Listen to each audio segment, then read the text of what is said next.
Assalamualaikum warahmatullahi wabarakatuh dan selamat sejahtera. Hari ini kita jumpa lagi untuk sambung membincangkan buku teks tahun 5 KSSR Semakan muka surat 163 iaitu dengan tajuk yang baru Unit 7 Bab 7 Pengaratan. Okey, hari ini masuk tajuk baru kita baru saja menghabiskan tajuk yang sebelum ini berkenaan dengan suhu yang panjang juga tajuk tu. Jadi ini kita masuk kepada topik yang agak mudah sebenarnya iaitu pengaratan. Jom kita lihat apa yang nak cuba ceritakan pada muka surat 163 ini. Hai kawan-kawan, nama saya Merah. Saya ialah kereta mainan kesayangan Chan. Mari ikuti kisah saya. Ayah, kereta ni tak bergerak walaupun sudah dipasang dengan bateri baru. Mari ayah pesa. Berkarat, tempat letak sel kering ini kelihatan sudah berkarat. Warnanya sudah berubah. Bapak dia katakan, itu dia kata, berkarat, dapatkah ayah baikinya? Maka dia pun spray dengan alat yang penyingkir karat. Ada punya alat ni kan. Sekarang, cuba kamu gerakkannya dengan menggunakan alat kawalan jauh itu. Wah, kereta ini sudah dapat bergerak. Terima kasih ayah. Gembiranya saya. Nampak tak? Maksudnya bapak dia ni, okey, menyembuh anti karat ataupun spray karat tu supaya karat tu hilang, barulah bateri tu boleh masuk ke dalam tenaganya boleh sampai ke kereta. Maksudnya barulah litar itu lengkap. Jadi tahukah kawan-kawan mengapakah saya berkarat? Kenapa dia berkarat ni? Biasanya benda yang berkarat ni apa?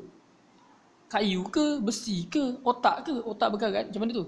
Kan? Okay, kita nak kena tahu sebenarnya apa yang boleh berkarat. Jadi mengapakah hanya sebahagian daripada bahagian kereta yang berkarat? Bagaimanakah cara untuk mencegah pengaratan daripada berlaku? Kenapa sebahagian kereta dia berkarat? Kenapa tak semua kereta? Kenapa bahagian kat bateri itu berkarat? Tapi dia punya tempat letak dia tak berkarat.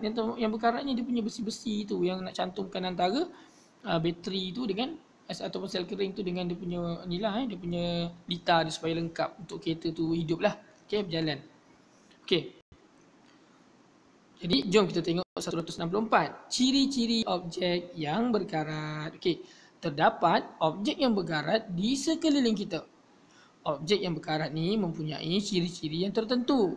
Mari kita ikuti kisah di bawah untuk mengenal pasti ciri-ciri objek yang berkarat. Macam mana kita nak katakan bahawa objek tu berkarat? Adakah objek tu warna hitam je dikarat ataupun dia warna perang je dia dikira sebagai berkarat? Jom kita tengok aktiviti apa perkara ini. Ni biasa berlaku dekat sekolah kita lah. Nanti kan nak PDPR ni dah nak habis. Bila dia nak masuk sekolah nanti, awak pergi sekolah, awak akan lihat cermin tingkap tu. Okey, buka tingkap tak boleh nak buka dah. Aduh, ketatnya. Tu kan. Dia kata pembuka tingkap itu sudah berkarat. Lihat warnanya perang kemerahan. Dah jadi perang-perang sikit. Tu ciri-ciri dia nampak kat sini gambar dia zoom in tu. Dan juga antara pintu tu, penyambung pintu tu kan dengan dinding, engsel orang panggil bunyi pintu dia kan. Mengapakah engsel pintu ini berbunyi kuat cikgu? Krek krok kan. Engsel pintu ini pun sudah berkarat. Lihat permukaan engsel pintu sudah kasar dan skrunya juga sudah rapuh. Jadi cikgu dia tanya, apakah ciri-ciri objek yang berkarat? Jadi sebenarnya cikgu dia dah sebut pun ke atas ni. Yang pertama, warnanya perang kemerahan. Kemudian permukaan engsel tu sudah kasar, permukaan sudah dikasar, skru sudah rapuh kan dia kata. Jadi perkara-perkara ni kita boleh bincangkan lah. Berbunyi pula tu kan. Jadi antara yang cuba dibincangkan kat sini, itu yang kita kena fikir apakah dia jadi maksud berkarat. Jadi berkarat tu biasanya dia adalah perang kemerahan dan juga biasa dia akan rapuh sikit lah. Jom. Ini merangkumi 7.1.1 yang muka surat 164 ni. Kemudian kita pergi kepada soalan seterusnya. Bukan soalan seterusnya muka surat seterusnya. 165. Okey. Aktiviti riak. Ciri-ciri objek yang berkarat. Jadi aktiviti ni adalah aktiviti PAK21, adalah aktiviti berkumpulan. Jadi kalau kat sekolah mungkin awak boleh buat bersama rakan-rakan kumpulan lah.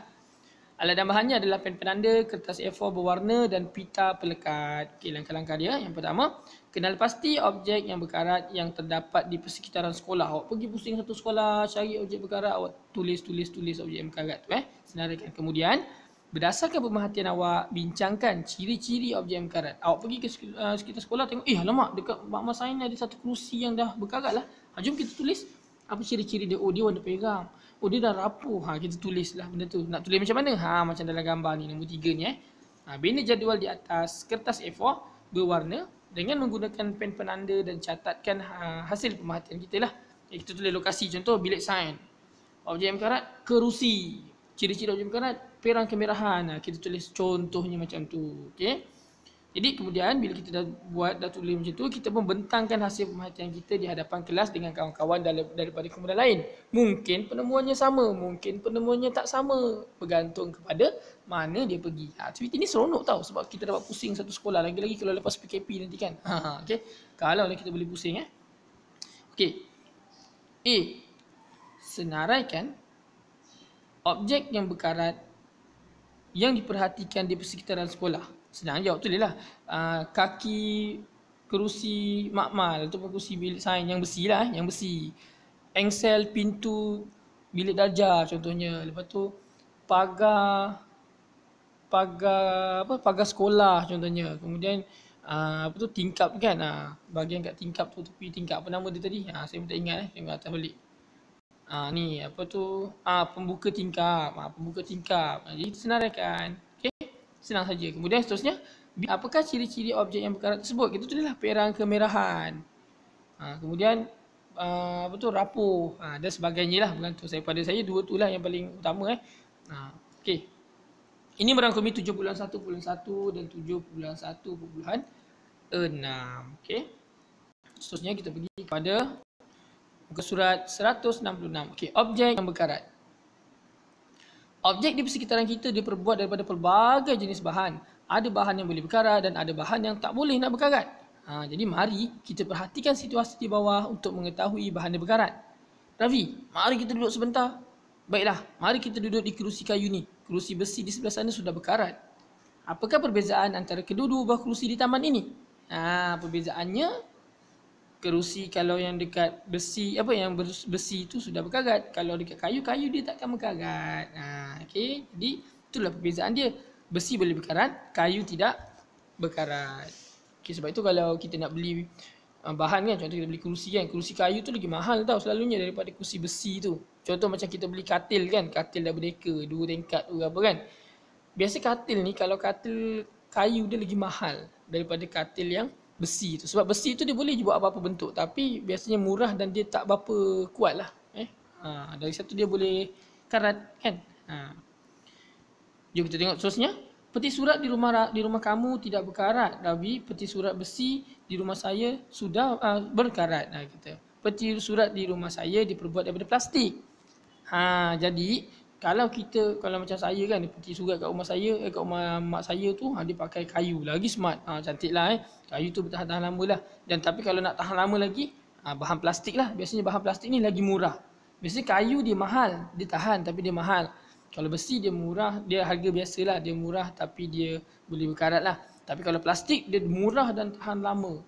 Sebab tu lah sekarang ni banyak kedai RM2 semua tu kan jual barang plastik murah-murah. Sebab plastik-plastik ni memang murah. Cuma masalahnya adalah bila dia murah, ramai orang beli, tapi dia nak terbiodegradasi tu susah. Maksudnya dia nanti kita nak hapuskan dia, nak lupuskan dia susah. Okey, itu bahaya sikit lah bahan plastik ni. Tapi sebab tu dia murah lah. Okey. Apakah perbezaan antara kedua-dua peti surat di rumah Chan dengan rumah Ravi? Okey, rumah Chan dengan rumah Ravi ni perbezaan dia adalah peti surat rumah Ravi ni tak berkarat. Peti surat rumah Chan berkarat kerana apa? Peti surat rumah Ravi tu dia berbuat dari plastik, dan peti surat rumah Ravi itulah dibuat dari plastik, dan peti surat rumah Chan tadi dibuat daripada besi. Okey, jadi cikgu dia kata, berdasarkan kedua-dua situasi di atas, apakah objek yang berbuat daripada bahan apakah yang berkarat? Sebenarnya cerita kat sini dia cuba nak beritahu kita bahawa objek yang daripada plastik tak berkarat, objek daripada kayu tak berkarat, tapi objek yang daripada besi saja yang berkarat. Itu sebenarnya point dia nak cakap. Okey. Jom kita kembali ke surat 167. Okey, objek yang berkarat, aktiviti ini adalah aktiviti secara kumpulan. Tujuan dia mengenal pasti objek yang berkarat, alat dan bahan jarum, kemudian kod kaca, penyedut minuman, lidi sate, paku, kapas dan cuka lah. Jadi langkah-langkah dia, kita basahkan kapas dengan cuka. Okey. Kemudian kita letak kapas tu kita letakkan cuka lah. Kemudian susun jarum, urut kaca, penyedut minuman, lidi sate dan paku di atas kapas basah tu. Kita letak je. Kemudian kita gulungkan kapas basah dan biarkan dia selama 5 hari. Kemudian kita buka gulungan kapal lepas 5 hari. Dalam masa sama kita dah sediakan jadual ni. Nombor 4 ni kan. Catatkan hasil pemerhatian ke dalam jadual. Okay, jadi objek dan pemerhatian. Okay, ingat jarum pemerhatian ni jangan tulis berkarat tak berkarat. Kita jangan tulis berkarat tak berkarat. Kita tulis kat situ jarum terdapat tumpukan kemerahan. Gitu kita tulis macam tu. Kalau tak ada apa-apa kita tulis contoh lidi sate, tiada perubahan. Tulis macam tulah. Jangan pula awak tulis berkarat tidak berkarat. Kita jangan tulis macam tu. Kita tulis apa yang kita nampak saja. Seolah-olah kita tak tahu karat tu apa benda. Contoh jarum, pemerhatian dia terdapat tumpuk kemerahan. Lidi sate tidak berubah.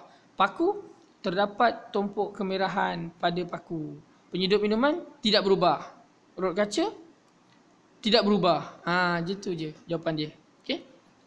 Kemudian yang kelima, bina peta pemikiran dengan menggunakan data dalam jadual. Bina peta pemikiran ni maksudnya awak buatlah.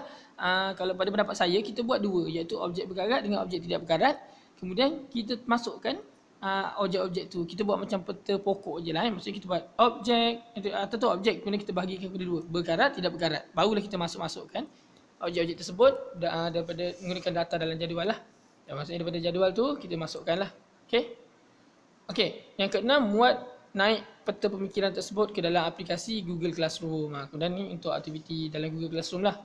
Okey, ataupun kalau waktu PDPR kadang-kadang kita kalau tak guna Google Classroom, kita boleh je guna Telegram. Kita buat dekat kertas, kemudian kita hantar kat Telegram dekat dalam grup Telegram kalau awak ada lah kan. Saya biasa buat macam tu dengan budak-budak PDPR saya lah. Murid-murid saya, sebab Telegram paling mudah lah bagi saya untuk berkongsi maklumat dan tidak melibatkan space yang besar. Okey, jadi yang pertama, berhati-hati semasa mengendalikan cuka dan objek tajam. Kerana cuka dan objek tajam ni benda yang sangat bahaya lah. Dia boleh menghakis. Hati-hatilah. Yang kedua, cuci tangan setelah selesai menjalankan aktiviti ini. Cuci tangan dengan sabun lah. Lalang cuci tu dengan sabun sekali. Barulah dia dapat tanggal kotoran dan juga kuman-kuman bakteria kan. Lalang tu. Jadi soalan dekat bawah ni dia ada satu soalan tanya berkenaan dengan apakah yang dapat dirumuskan daripada aktiviti ini. Mengapa? Rumusan dia senang saja. Awak jawab, objek daripada besi berkarat. Objek daripada besi berkarat. Mengapa? Kerana objek daripada besi terdedah kepada air dan udara. Objek daripada besi, saya ulang semula. Rumusan dia adalah objek daripada besi berkarat, tetapi yang lain tidak berkarat. Mengapa? Kerana objek daripada besi terdedah kepada